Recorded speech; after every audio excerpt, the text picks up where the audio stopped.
아멘. 네, 하나님께 영광의 박수 올려드리겠습니다.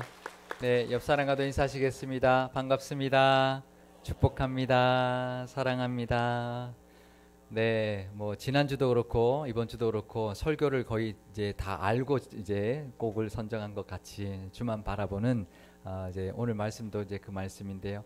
주만 바라보시면서 하나님의 은혜로 살아가시는 이 계절 되시기를 바랍니다. 구약의 율법 중에는요, 피를 먹지 말라라는 규례가 있습니다. 아마 들어보셨을 것입니다.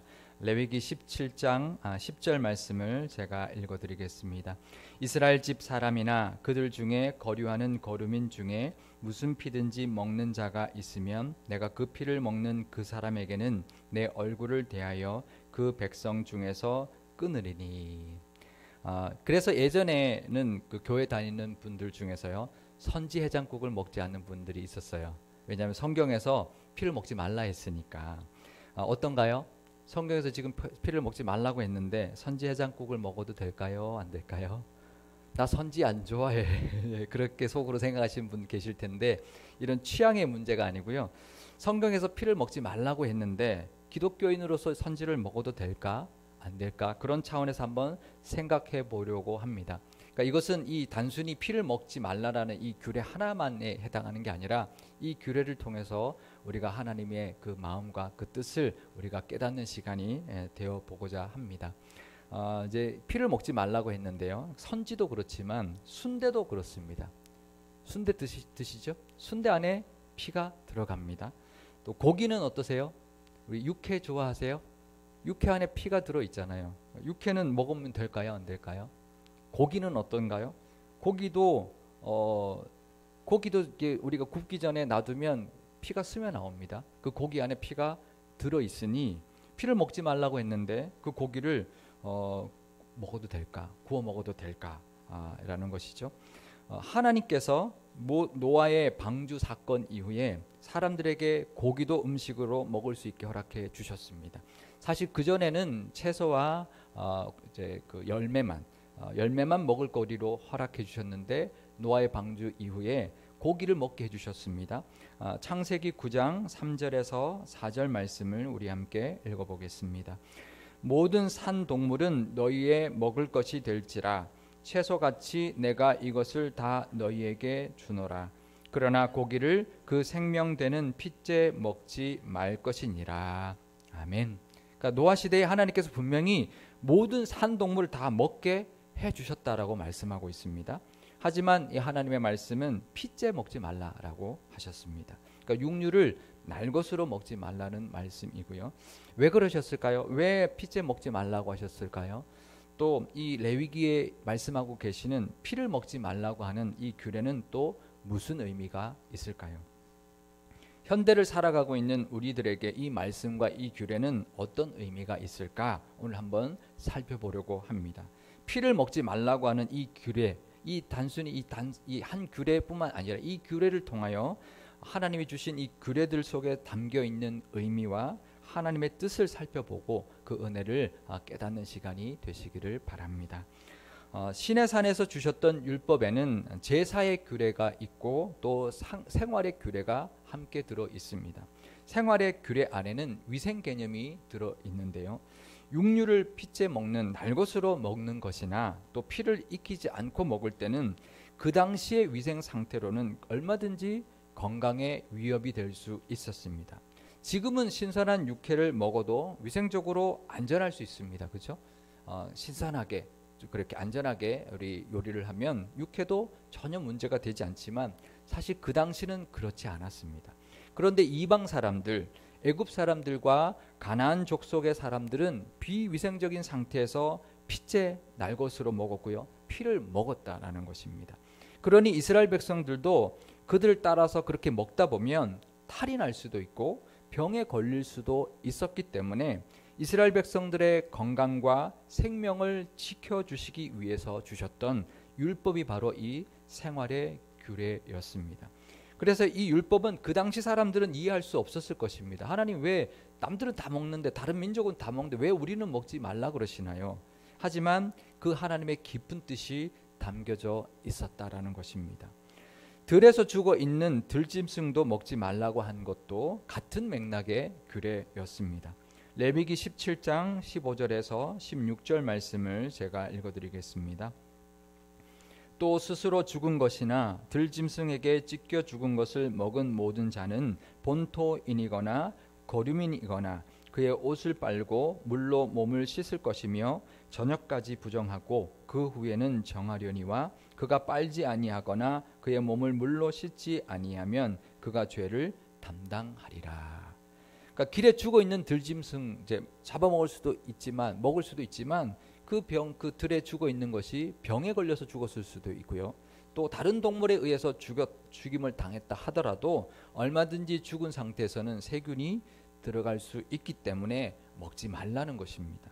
만약에 먹었다면 옷을 빨고 몸을 깨끗하게 씻으라 하셨고요. 저녁까지 부정하다라고 여기게 함으로써 다른 사람들과 접촉하는 것을 금하게 하셨던 것이죠. 이것 또한 이스라엘 백성들의 그 공동체 안에 안전과 건강을 위한 규례라는 것을 우리가 충분히 짐작할 수 있고 이해할 수가 있습니다. 그런데 그 당시 사람들은 몰랐을 거예요. 왜 그런지. 남들은 다 하는데 다른 민족은 다 하는데 하나님 우리는 왜 하지 말라고 그러시는가. 그렇게 이스라엘 백성들은 생각할 수 있었을 것입니다. 지금도 우리에게 일어나는 일들 중에는요. 하나님의 그 특별한 뜻이나 남들과 다른 인도하심들이 있을 때가 있습니다. 그럴 때 그 뜻과 그 하나님의 뜻과 인도하심이 때로는 이해가 되지 않을 때가 있어요. 그럴 때 우리는 이 하나님을 믿어야 합니다. 선하시고 인자하신 하나님의 성품을 믿어야 합니다. 하나님이 다 이유가 있겠지. 하나님의 뜻이 있을 거야 라고 하면서 그것에 순종하고 그것을 믿을 수 있어야 합니다. 그러니까 우리가 이해되지 않는 일들이 우리에게 벌어질 때요. 그냥 하나님을 믿어드릴 수 있어야 합니다. 그게 믿음입니다. 우리가 다 이해되고 믿는다면 그 믿음이 아닌 거죠. 하나님을 믿기 때문에 우리가 이해되지 않는 일이 벌어지더라도 그 하나님을 믿는 믿음이 있으시기를 바랍니다. 예를 제가 한번 들어보겠는데요. 90세 되시는 노모가 외출하는 70세 아들에게 인사할 때 뭐라고 인사하실까요? 길 조심해라 이렇게 인사하십니다. 70평생 살았는데 그거 모를까요? 그런데 70세쯤 되면 여기도 70세 이제 되신 분들, 넘으신 분들 계신데요. 어떤가요? 한번 지금 어머니가 살아 계신다면 길 조심해라 이렇게 인사하면 뭐라고 대답하실 건가요? 아이고 어머니 또 잔소리시네 그러시겠습니까? 어머니 제 나이가 몇인데 무슨 또 그런 걱정을 아직도 하십니까? 그럴까요? 저도 70세 돼봐야 되겠지만 제가 지금 생각하기에 한 70세쯤 되면 아마 이렇게 대답할 것 같습니다. 그냥 네. 귀찮아서 그럴까요? 아닙니다. 그 어머니의 마음을 다 아니까, 왜 그 말을 하는지 아니까 네 그렇게 대답할 겁니다. 하나님이 주신 이 레위기의 생활 규례에는 이 90세 되는 노모의 마음과 같은 사랑의 마음이 들어 있습니다. 이 우매한 이스라엘 백성들이 안전하고 건강하게 살아야 되는데 잘 모르니까, 그래서 이 하나님의 그렇게 바라는 그 사랑이 이 율법 안에 담겨 있다는 것을 우리는 깨달을 수 있어야 합니다. 레위기를 읽다 보면은요, 이런 규례들이 요즘 이 시대에 우리에게 무슨 의미가 있을까 그렇게 생각할 때가 있습니다. 이게 규례들이 나하고 무슨 상관이 있나, 지금 이 시대에 무슨 의미가 있을까 그럴 때가 있는데요. 하지만 그 안에 들어있는 하나님의 사랑을 우리가 읽을 수 있어야 합니다. 그 규례의 그 문기가 중요한 게 아니라 그 속에 담겨있는 하나님의 사랑을 우리가 깨달을 수 있어야 할 것입니다. 레위기 18장 3절에서 4절 말씀을 우리 함께 읽어보겠습니다. 너희는 너희가 거주하던 애굽 땅의 풍속을 따르지 말며 내가 너희를 인도할 가나안 땅의 풍속과 규례도 행하지 말고 너희는 내 법도를 따르며 내 규례를 지켜 그대로 행하라. 나는 너희의 하나님 여호와이니라. 아멘. 이스라엘 백성들이 그 있었던 애굽 땅과 또 이제 들어갈 가나안 땅의 그 풍속을 따르지 말라는 거예요. 그러면서 지금 하나님께서 알려주시는 이 법도와 규례를 따라 살아라. 그거는 그냥 내가 원하는 대로, 내가 시키는 대로만 해, 이게 아니라 그들을 따라서 타락하지 말고 위생적으로 안전하게 건강하게 살기를 바라시는 그 하나님의 마음, 그 하나님의 사랑이 들어있다는 것입니다. 그 사랑은 지금도 우리를 향하신 하나님의 마음이라는 것을 깨닫고 이 레위기를 읽으면서도 그 하나님의 사랑을 깨닫는 그런 저와 여러분 그 시간이 되실 수 있기를 바랍니다. 그래서 그 읽으면서 하나님 앞에 감사하실 수 있어야 합니다. 피를 먹지 말라고 하신 이 규례에 담겨 있는 하나님의 뜻이 또 하나가 더 있는데요. 레위기 17장 13절에서 14절 말씀을 제가 읽어드리겠습니다. 모든 이스라엘 자손이나 그들 중에 거류하는 거류민이 먹을 만한 짐승이나 새를 사냥하여 잡거든 그것의 피를 흘리고 흙으로 덮을지니라. 모든 생물은 그 피가 생명과 일체라. 그러므로 내가 이스라엘 자손에게 이르기를 너희는 어떤 육체의 피든지 먹지 말라 하였나니 모든 육체의 생명은 그것의 피인즉 그 피를 먹는 모든 자는 끊어지리라. 아멘. 그러니까 이스라엘 백성들이 짐승이나 새를 잡아 사냥해서 잡아 먹을 때가 있을 거잖아요. 그러면 피를 먹으면 안 되니까 그 동물의 피를 땅에다 흘려 버리고 난 뒤에 이제 먹으라라는 것입니다. 그런데요, 여기에 하나님이 한 가지를 더 덧붙여서 말씀하고 있습니다. 그것은 그 흘린 피, 땅에 떨어진 그 피를 흙으로 덮어주라라는 것입니다. 왜 그러셨을까요? 그냥 피만 먹지 않으면 되고 그냥 흘려 버리기만 하면 되지 왜 그 흙으로 그 피를 덮으라 하셨을까요? 그것은 사람들이 피를 먹지 않는 것도 중요하지만 그 동물의 피를 흙으로 덮어줌으로써 비록 그 생명을 잡아먹는다 할지라도 그 생명을 존중하게 여기라라는 것입니다. 그 피는 생명이니까 그 생명되는 피를 덮어줌으로써 그 동물의 그 생명의 그 피를 생명을 소중하게 여겨주고 존중해 주라는 말씀입니다. 하나님은 날아가는 새도 먹이시고요, 들에 핀 백합화도 입혀주시는 분이십니다. 마태복음 6장 26절과 28절 말씀을 우리 함께 읽어보겠습니다. 공중의 새를 보라. 심지도 않고 거두지도 않고 창고에 모아들이지도 아니하되 너희 하늘 아버지께서 기르시나니 너희는 이것들보다 귀하지 아니하냐. 또 너희가 어찌 의복을 위하여 염려하느냐. 들의 백합화가 어떻게 자라나는가 생각하여 보라. 수고도 아니하고 길쌈도 아니하느니라. 아멘. 하나님은 이렇게 모든 피조물을 사랑하시고 돌보아 주시는 분이십니다. 그러니 우리도 함부로 대하거나 다루어서는 안 된다는 것입니다. 피는 그 동물의 생명이니 그 피를 먹으면 안 된다는 것이고요. 또 그 피를 버릴지라도 흙으로 덮어줌으로써 그 생명을 존중해 주라라는 것입니다. 또 이 생활의 규례에 보면은 동물에 대한 이런 규례들이 또 더 나오는데요. 제가 읽어드리겠습니다. 출애굽기 23장 19절 하반부 읽어드리겠습니다. 너는 염소 새끼를 그 어미의 젖으로 삶지 말지니라. 레위기 22장 28절 말씀도 읽어드리겠습니다. 암소나 암양을 막론하고 어미와 새끼를 같은 날에 잡지 말지니라. 그러니까 지금 새끼 염소를 잡아먹는데 엄마 젖으로 삶지 말라는 거예요. 이 새끼를 잡아서 요리를 할 때 엄마 젖으로 삶든 뭐 다른 젖으로 삶든 무슨 상관이 있을까요? 또 엄마 소나 엄마 양을 잡을 때 그 새끼 송아지나 새끼 양과 같은 날에 잡지 말라는 거예요. 사실 동물들에게는 아무 상관없습니다. 동물들은 아무 생각이 없어요. 뭐 내가 지금 엄마 젖에 삶기고 있는지, 엄마랑 같이 지금 죽고 있는지, 우리 자식이랑 같은 날 죽는지 아무 상관없습니다. 뭐 그렇다고 해서 뭐 그 동물들의 자존감이 떨어진다든지 그런 게 아닙니다. 하지만 하나님의 자녀인 우리는 하나님이 돌보시는 이 동물들조차도 존중하는 마음이 있어야 된다는 것입니다. 하나님은 비록 동물이라 할지라도 이렇게 배려해주고 계시니 우리도 그 생명을 존중히 여기라라는 말씀입니다. 왜냐하면 그 생명도 하나님이 주신 것이고요, 하나님이 그 생명도 돌보고 계시고 있기 때문에, 그러니 우리도 그 음식물로 잡아먹을지라도 최소한의 예의와 존중을 해 주어야 한다는 것입니다. 이것은 다른 종교에서요 말하는 살생하지 말라는 것과는 다른 의미입니다. 다른 종교에서 살생하지 말라고 하는 것은 사람이 그 생명체로 환생할 수 있기 때문이라고 생각하기 때문에 살생하면 안 된다라고 하는 이런 엉뚱한 이유 때문에 말하는 규례이지만, 하나님께서 말씀하고 있는 이 규례는 하나님께서 생명을 주신 생명체이고 또 하나님께서 친히 돌보시는 피조물이니까 그러니 너희도 소중히 여기고 존중해야 된다라는 그런 의미를 가지고 있는 규례입니다. 모든 생명을 또 소중히 여기는 이 피의 규례를 통하여 모든 생명은 소중하구나, 하나님이 주신 생명체이니까 그렇게 여기며 사실 수 있기를 바랍니다.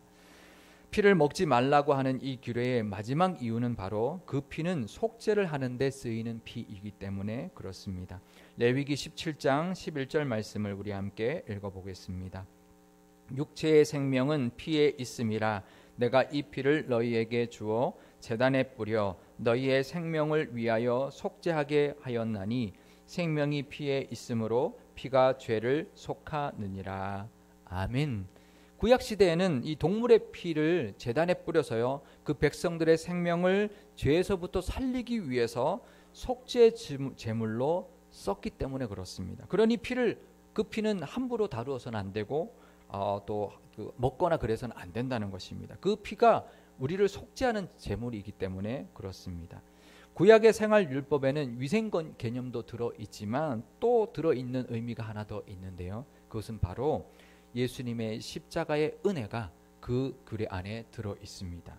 그 동물의 피는 예수님의 보혈을 상징하는 것이었습니다.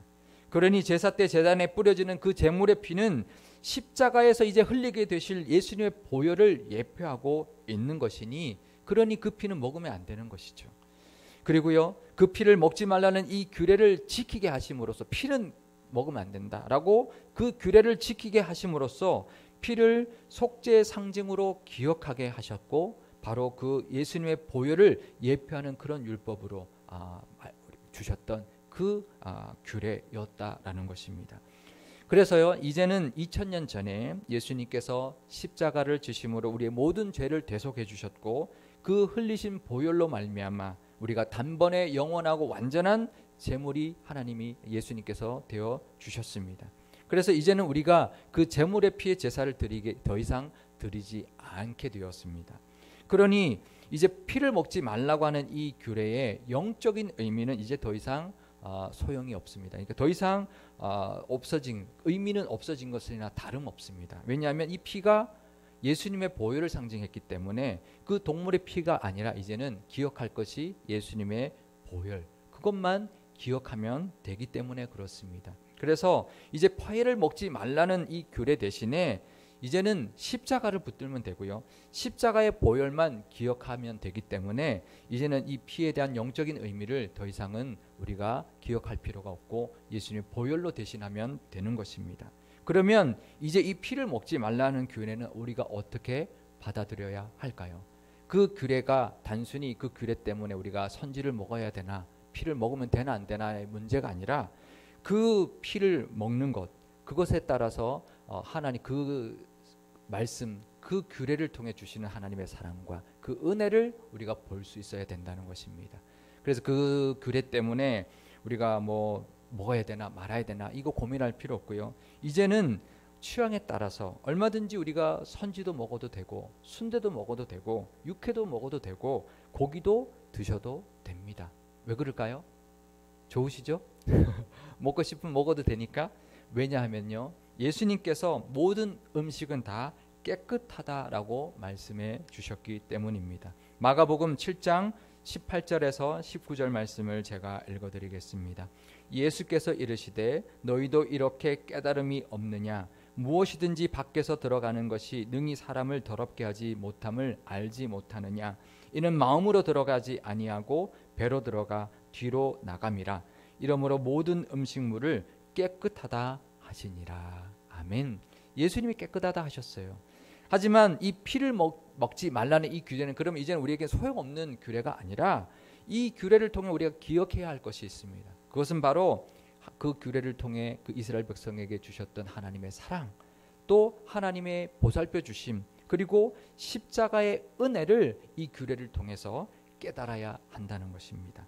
그래서 구약에 있는 많은 규례 속에 담겨 있는 그 하나님의 은혜를 우리가 볼 수 있고 그 은혜에 지금도 감사하며 사실 수 있기를 바랍니다. 하나님께서는 우리를 이렇게 사랑하십니다. 이스라엘 백성뿐만 아니라 우리도 이렇게 사랑하시니 자녀된 우리도 이제 서로 사랑하자. 또 하나님이 이런 미물까지도 존중하고 보살펴주고 계시니 우리도 그런 미물들 존중하고 또 우리도 서로 존중하며 품어주며 살자라는 그런 믿음의 모습이 이 말씀을 통해 있으시기를 바랍니다.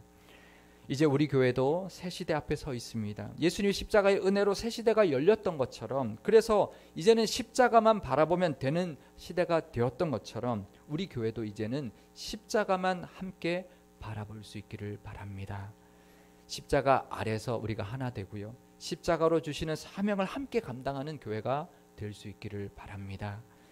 이제 하나 되어서 복음을 위하여 그 십자가의 사랑을 전하는 교회가 되고, 또 보혈의 공로로 죄사함을 받고 영생을 얻었으니 이제 서로 사랑하고 서로 품어주고 하나 되는 존중과 배려와 기쁨의 은혜가 가득한 우리 상일교회와 상일교회의 모든 성도님들이 다 되실 수 있기를 주님의 이름으로 축원드립니다. 기도하시겠습니다.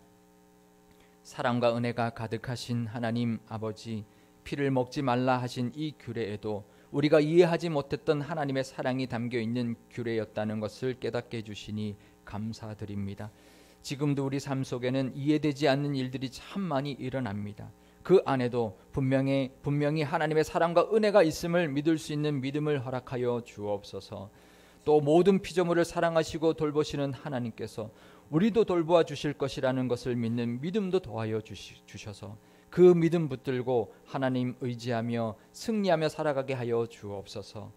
피를 먹지 말라 하는 그 규례조차도 예수님의 십자가의 보혈을 상징하고 있는 것처럼 우리 삶에 일어나는 모든 것이 다 십자가를 기억하게 하는 은혜임을 깨닫는 믿음 주셔서 오직 십자가의 은혜만을 바라보며 살아가게 하여 주옵소서. 우리 교회를 위해서도 기도합니다. 하나님이 사랑하셔서 친히 세우신 교회 이온이 서로 사랑하게 하시고 하나님의 배려와 존중을 본받아 서로 존중하며 품어주게 하여 주옵소서. 이제는 십자가를 함께 바라보면서 십자가를 통하여 주시는 사명을 함께 감당하는 교회 되게 하시고 온 교우가 한 방향으로 하나님의 인도하심 따라 나아가는 교회가 되게 하여 주옵소서.